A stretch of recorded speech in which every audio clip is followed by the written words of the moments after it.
de junho de 2020, Apóstolo Bonaiti. Amados irmãos e irmãs, para esta manhã, nosso apóstolo maior nos envia um texto que está escrito em Filipenses, no capítulo 4, no versículo 19, e que diz assim: O meu Deus, segundo as suas riquezas, suprirá todas as vossas necessidades em glória por Cristo Jesus. Até aqui. Amados irmãos, amadas irmãs, sejam todos bem-vindos ao altar do Senhor nesta manhã, onde podemos novamente ouvir a palavra que o Senhor tem preparado para cada um de nós e que possamos tomá-la com claridade, todos os ensinamentos que Deus quer colocar dentro dos nossos corações, para que nós possamos então assim seguir na fé, na fieldade, no crescimento, chegarmos à estatura que Cristo espera de cada um de nós, para podermos então adentrar a este reino que o Senhor tem prometido. E também, amados, para esta manhã trago para vocês as lembranças de nosso apóstolo de distrito, e que todos possam se sentir acariciados e abraçados, mesmo que à distância, mas o carinho é muito grande por todos. A palavra que nós temos para esta manhã, amados, fala, relendo ela: o meu Deus, segundo a sua riqueza, suprirá todas as vossas necessidades. Quando fala em suprir todas as nossas necessidades, poderíamos pensar em primeiro ponto, em primeiro momento, nas necessidades materiais, nas nossas circunstâncias, nas nossas lutas, tudo aquilo que temos de lutas, Ele vai nos ajudar a superar. Esse é um ponto positivo e sim, o Senhor está para nos ajudar. Mas se nós pensássemos tão somente no termo necessidades materiais, nós estaríamos voltando muitos anos ao tempo. Estaríamos voltando no dia que Jesus também entrou em Jerusalém e que aquelas pessoas entendiam que ele estava chegando ali para poder suprir as suas necessidades materiais. E quando perceberam que não era dessa forma, então o que aconteceu? Os mesmos que receberam ele foram aqueles que gritaram: crucifica-o. Amados, se nós também nos achegássemos diante do Senhor, num posicionamento de querer que Ele somente resolva as nossas circunstâncias materiais, então nós estaríamos fazendo da mesma forma com que aquele povo fez em Jerusalém. E o ensinamento não é este, amados, porque tem palavras dentro desse texto que nos faz ver que o Senhor está indo muito mais longe. Vamos pensar um pouquinho no hino de abertura, no hino de início que foi tocado pelo amado diácono. Riquezas não preciso ter, mas sim bens celestiais. Esse é o nosso ponto. As riquezas materiais, os nossos ganhos materiais, é para a nossa fase material. E isso um dia fica para trás. Porque em algum momento nós vamos partir desta terra e não vamos levar nada daqui. No entanto, o Senhor nos oferece riquezas espirituais. E Ele quer que nós acumulemos essas riquezas espirituais. E essas riquezas vêm com as bênçãos que o Senhor nos dá. Então, novamente voltamos ao diácono que tocou: conta quantas bênçãos o Senhor já te fez. Tem como contar, amados? Tem como nós pegarmos a nossa vida e fazer uma análise, abrir uma lista e falar: bom, vamos ver quanto que o Senhor já me abençoou? Nós não lembraríamos certamente de praticamente quase nada. Muitas sim, outras não. Mas o Senhor continua nos abençoando. Assim, esta carta que o apóstolo Paulo escrevia aos Filipenses era um momento muito especial da vida do apóstolo Paulo.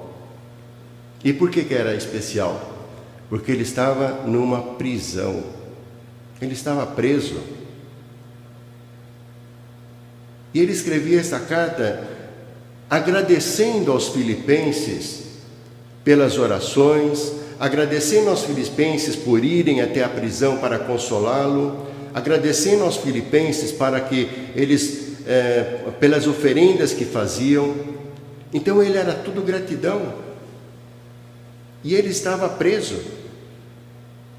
Poderíamos dizer, mas como que uma pessoa presa, ela ainda, em vez de se preocupar com ela está se preocupando com quem está do outro lado daquele cárcere?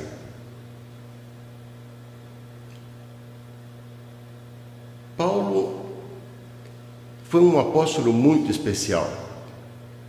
Trabalhou e teve um posicionamento de fé. A partir do momento que ele reconheceu a Cristo, teve um posicionamento de fé inquebrantável. Lutou pela fé de todos que estavam ali ao seu redor naquele momento. Então ele não estava preocupado com ele. Ele estava preocupado com os demais, com os irmãos, com que a obra do Senhor pudesse seguir em frente. E nunca é demais lembrar, amados, tudo isso acontecia aproximadamente 50 anos depois da morte de Cristo. Então precisamos pensar como foi essa fé firme de Paulo, que não andou com Cristo, ao contrário, ele perseguia os cristãos quando era Saulo. Mas enfim, ele veio para poder ajudar estas almas, estes homens, estas pessoas a crescerem. E ele consolava estas pessoas, e ele confortava essas pessoas. Mas também deixou um ensinamento para nós nos dias de hoje também. Os apóstolos de hoje são profundamente agradecidos. E somos agradecidos como servos, amados, e digo não só o apostolado, mas todo servo, todo ministério, ele está vinculado ao apostolado do dia de hoje. Somos profundamente agradecidos pelo trabalho que se faz dentro da obra de Deus, pela ajuda de cada irmão, de cada irmã, pela oferenda que se faz. Então que nós possamos entender e saber desse agradecimento, porque o Senhor também nos tem ensinado desta forma. Então, amados, que nós possamos observar. E Paulo, ele consolava os filipenses e deixou 3 pontos. Ele colocou bem pontual ali esses pontos, foram bem incisivos. E ele falava para os filipenses: cuidado com a dúvida. Primeiro ponto, cuidado com a dúvida. Não deixe que a dúvida possa atrapalhar a tua fé. A dúvida, ela é o túmulo da nossa fé. A dúvida faz com que nós percamos a confiança em Deus. A dúvida faz com que nós não vejamos com claridade aquilo que Deus tem feito por nós. A dúvida não deixa com que nós percebamos o quanto Deus nos abençoa. Então significa dizer, não queremos ter dúvida naquilo que Deus faz por nós. Então vamos voltar ao passado, vamos observar o que Deus fez pelo ser humano, vamos observar o que Deus fez pela sua criação, as promessas que fez e todas cumpridas, como Ele cuidava da sua criação, e como cuidou e como cuida nos dias de hoje. Então, qual é a margem para nós termos dúvida de Deus? Em qualquer circunstância. Eu estou passando por uma dificuldade, por uma luta difícil, muito difícil, então significa que Deus me abandonou? Está aí a dúvida. Qual é o pai que abandona um filho? Qual é o pai que deixa o filho em perigo? Qual é o pai que não se preocupa com o filho? Se nós, como pais, na nossa vida e condição material, não compartilhamos com estas circunstâncias, com essas situações, nós queremos o melhor para o nosso filho, então o que diríamos de nosso Pai Celestial? Então, voltamos a dizer, temos tudo para confiar naquilo que Ele tem para fazer por nós, e naquilo que Ele faz por nós. E através do Seu Filho, Deus deixou uma promessa para que nós possamos nos achegar a uma eternidade com Ele. É esta promessa que nós estamos buscando. Mas o segundo ponto que Paulo também deixava claro para os filipenses, para que tomasse cuidado de como andavam, era não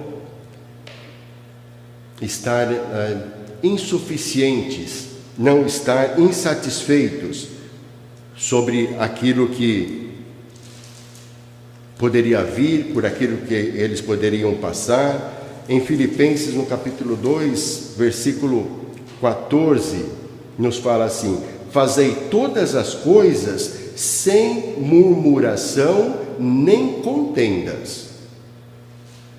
Não murmure. Se nós formos dar voltarmos um pouquinho na história, se formos dar um pouquinho em Êxodo, se lermos um pouquinho o capítulo 32 de Êxodo, o que nós vamos olhar? Deus deu uma tarefa a Arão e a Moisés. Disse a eles para que pudessem livrar o povo de Israel da escravidão do Egito. E eles foram lá para fazer o trabalho designado por Deus. Tirou o povo de Israel da escravidão e precisavam cruzar o deserto para poder chegar até o lugar que o Senhor tinha prometido. E foi tranquilo? Chegaram do ponto A ao ponto B tranquilos? Vamos lá, vamos chegar à terra prometida e vamos tomar as terras. Eles caminharam 40 anos para poder chegar à terra prometida. E no meio do caminho murmuraram, reclamaram. E o Senhor não deixou com que eles passassem fome, porque durante este período o Senhor mandou o maná para eles, mas não era o suficiente. E muitos queriam voltar para trás, voltar à escravidão. Como poderia ser isto? Então murmuravam. Então o apóstolo Paulo deixava para os filipenses também esta lição: não murmurar, não estar insatisfeitos por muito ou por pouco que Deus te oferece. Amados, dúvida e insatisfação, será que não podemos trazer isto para os dias de hoje e traçar no nosso caminho, e colocar no nosso caminho? Será que em algum momento já não tivemos a murmuração, já não tivemos o descontentamento com alguma coisa? E isso agrada a Deus? Isso faz com que Deus olhe para nós e fale: não, filho meu, fica tranquilo, eu estou te entendendo. Nós entristecemos o coração de Deus. Deus não quer isso de nós, amados. Deus olha dentro de nós e fala: poxa, mas quando eu te criei, eu te dei tudo. Eu te coloquei no jardim do Éden, você não precisava fazer nada, sequer trabalhar. E você perdeu tudo isso. Eu quero que você recupere isso, mas agora você tem que recuperar com a luta. Eu não vou te dar novamente, simplesmente falar: volte aqui, está tudo perdoado e vamos começar tudo de novo. Não, nos deu a luta, então nós não temos o porquê murmurar. Nós não temos o porquê de estar descontentes, porque Deus nos oferece muito mais daquilo que nós merecemos, amados. Tenhamos certeza disso. Mas Ele quer que sejamos agradecidos. Ele quer que sejamos reconhecedores do amor que Ele tem por cada um de nós. E esse amor, ele é imensurável. É um amor que faz com que nós possamos crescer a cada dia. E por esse amor nos deu o dom do Espírito Santo.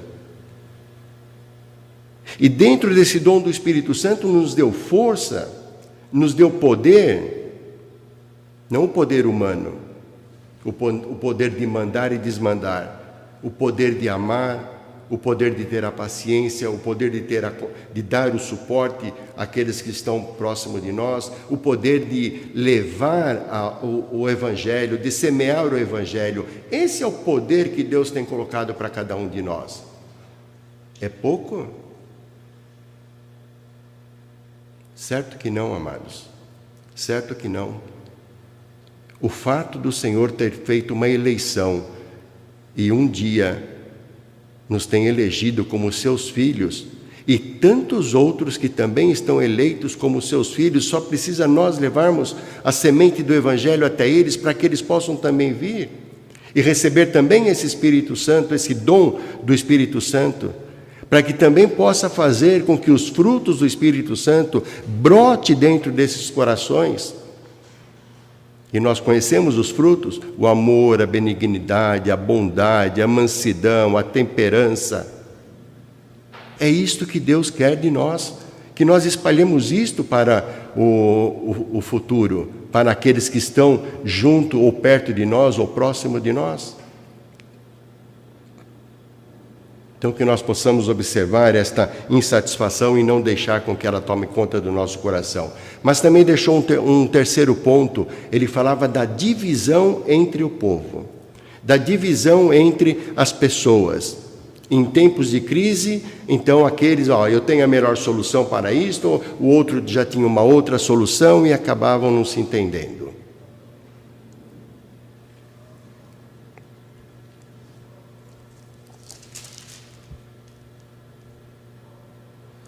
No capítulo 4, no mesmo capítulo 4, no versículo 2, está escrito assim: rogo a Evódia e rogo a Sintique que sintam o mesmo no Senhor.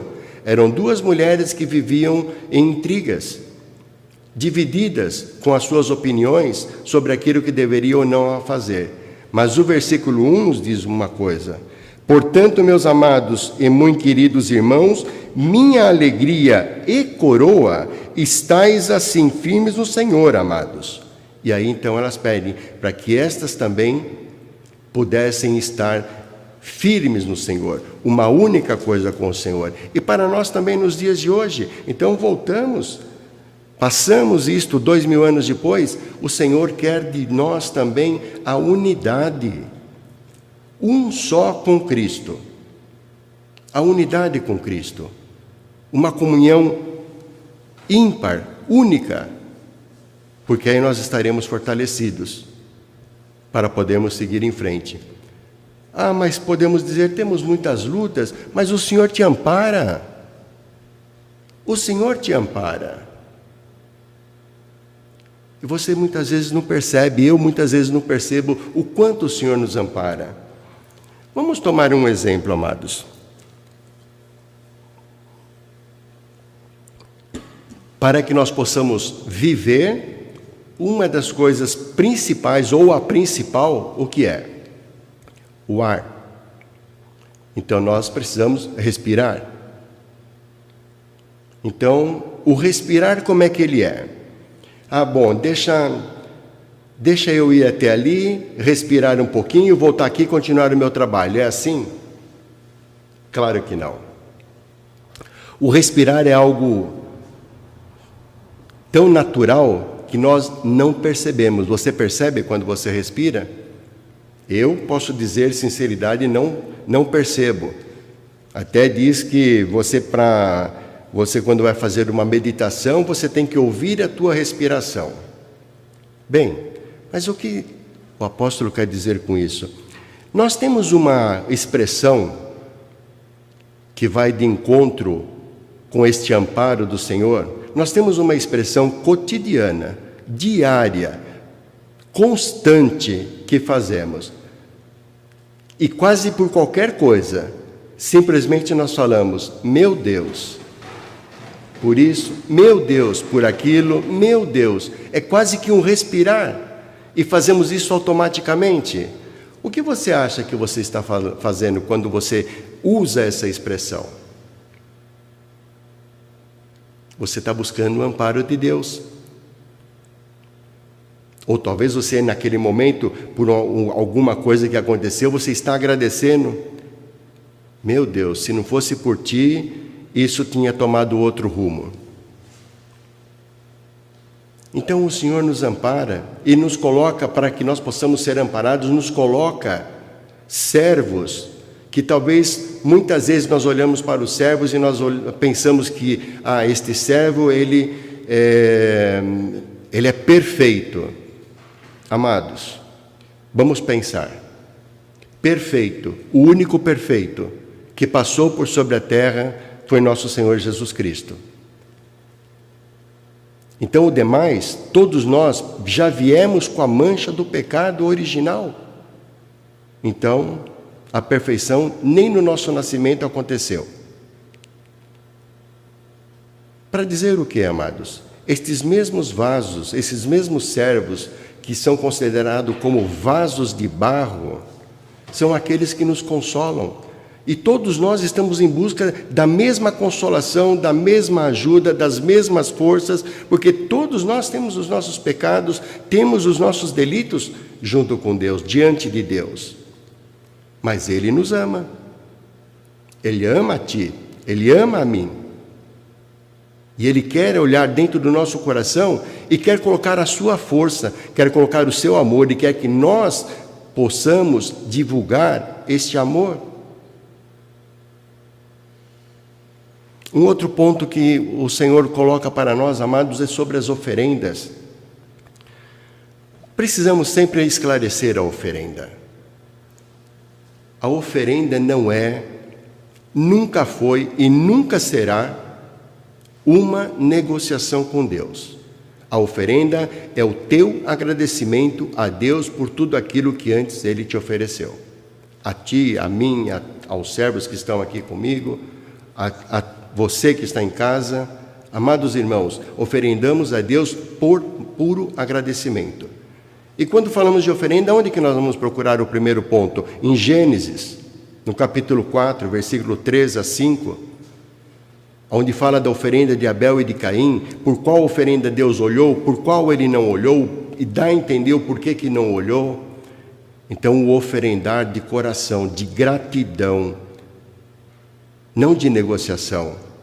Se nós pudéssemos, se Deus nos permitisse fazer uma oferenda negociando com Ele, olha, Deus, eu vou lhe oferendar isto porque eu preciso disto, eu vou te oferendar aquilo porque eu preciso daquilo outro. Se isto era permitido, então a pergunta não poderia ser outra. Por que é que Jesus expulsou os mercadores do templo? E o que Ele disse? A casa de meu Pai é uma casa de oração, não é um mercado.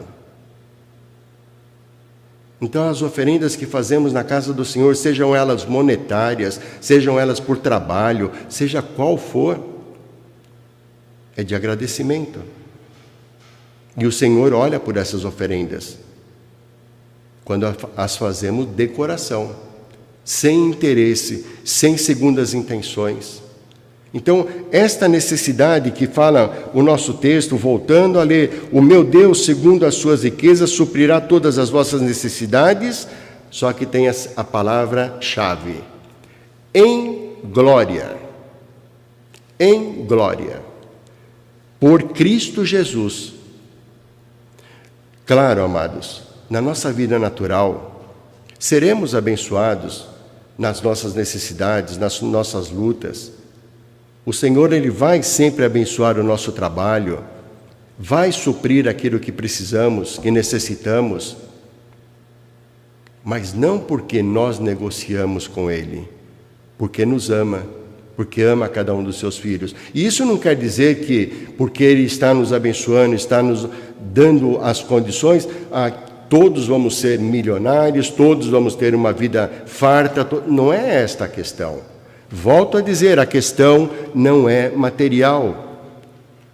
Voltamos no primeiro hino, riquezas não preciso ter, riquezas terrenas, mas sim bens celestiais. Estes bens celestiais é que nós queremos todos os dias da nossa vida. E que nós possamos entender isso, buscai o reino de Deus e a sua justiça, e o demais lhe será acrescentado. Buscai o reino de Deus em primeiro lugar, e o demais lhe será acrescentado. Então, amados, temos as nossas aflições, temos as nossas condições, temos as nossas lutas. Paulo também tinha as suas aflições. Paulo também passou alguma situação difícil junto ao Senhor. E ele orou ao Senhor por 3 vezes, solicitando que aquele espinho da sua carne fosse tirado. Mas o que Deus disse para ele? A minha graça te basta. Então, amados, que nós possamos entender a graça de Deus para que Deus tem para conosco. E essa graça, ela está plena em amor. Então, se nós olharmos em aflições, nós podemos ver, bom, mas aquele irmão, ele está desempregado, o meu vizinho está desempregado, o outro tem uma doença incurável, o outro uma família quer ser pais e por algum motivo não está acontecendo. Enfim, uma série de infinitas situações nós temos na nossa vida, mas estamos amparados por Deus. Deus está nos olhando. Não podemos virar as costas para isso. Que nós possamos atender que não é porque temos as aflições que Deus vai tirar as aflições e tudo será resolvido. Não é desta forma. Deus quer sim amparar-nos em todas as nossas necessidades, espirituais e materiais. Fiquemos atentos por tudo aquilo que o Senhor tem feito por nós. Amém.